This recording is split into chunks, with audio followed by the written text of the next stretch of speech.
Voilà, ce qui fait que la filière, elle est globalement très fragmentée, elle est difficilement lisible pour le grand public parce qu'il y a toutes sortes d'activités qui se sont développées, qui correspondent à des groupes de praticiens qui sont parfois issus de formations, d'écoles ou de regroupements professionnels divers. Et ce qui fait qu'il y a globalement 6 grandes orientations dans les activités à médiation équine. Alors, on pourrait évidemment en discuter très longuement et certainement en trouver beaucoup plus que 6 parce que les appellations sont nombreuses et on pourrait finalement aussi trouver peut-être des précisions dans chacune de ces catégories.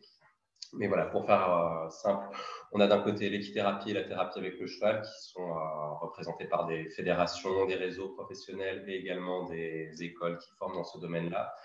On a l'équicie représentée par la Fédération Handi Cheval. L'hypothérapie, qui est plutôt une pratique de fait qui existe, notamment pour tout ce qui concerne la rééducation fonctionnelle et plutôt les apports moteurs de la médiation équine pour des publics avec plutôt des pathologies motrices ou sensorielles, qui a la particularité en France de ne pas connaître de formation spécialisée. Donc, en fait, en France, les formateurs généralement qui forment à l'hypothérapie viennent soit du Québec, soit de Suisse, soit éventuellement d'Allemagne pour former quelques praticiens. Mais on va dire qu'il n'y a pas une école d'hypothérapie qui soit implantée en France et pas non plus de réseau spécifique à l'équithérapie. Donc, il n'y a pas une fédération en particulier qui s'occupe de ça.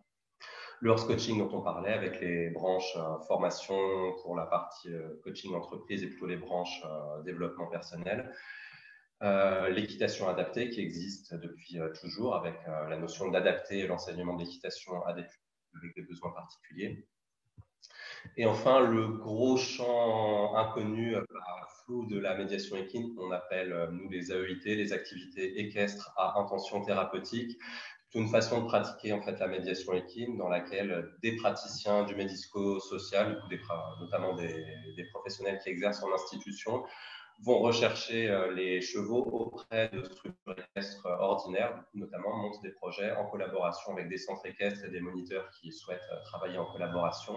Et dans ce cadre d'AEIT, qui est la façon la plus fréquente en fait de travailler, les compétences sont séparées. D'un côté, les compétences équestres appartiennent aux professionnels équestres et de l'autre côté, les compétences en termes de projets médico-social, de projets thérapeutiques, de projets éducatifs appartiennent à des professionnels dont c'est le métier principal et ils réussissent à fabriquer des activités qui fonctionnent en coordonnant leurs deux approches. Du coup, fréquemment, ce sont plutôt les moniteurs qui sont chargés de créer les activités, d'animer les séances, alors que les objectifs et les accompagnements, on va dire, plus individualisés pendant les reprises sont plutôt réalisés par les professionnels médico-sociaux. Alors ça concerne seulement les pratiques. Sur cette couche-là, on devrait rajouter tous les organismes qui existent. Je ne vais pas tous les citer, vous les connaissez certainement pour pas mal d'entre eux, du coup, qui sont des réseaux, soit des formations, soit des groupes de professionnels qui s'intéressent à un domaine en particulier. Ce qui fait que quand vous arrivez dans la filière, en fait, vous êtes confronté à toute cette diversité de structures, les diversités, les fédérations de sport adapté, les instituts de formation en équithérapie, les fédérations de handi cheval, etc., qui font que le paysage semble extraordinairement morcelé et difficilement lisible. Et se pose de plus en plus, en tout cas s'est posé assez longuement, la question des interactions entre ces 6 grandes branches et des relations entre tous ces organismes qui peuvent exister. Et au milieu de ça, au milieu du paysage, en fait, un des problèmes qu'on rencontrait, c'est qu'il n'y avait pas un interlocuteur unique qui puisse représenter la totalité de la filière.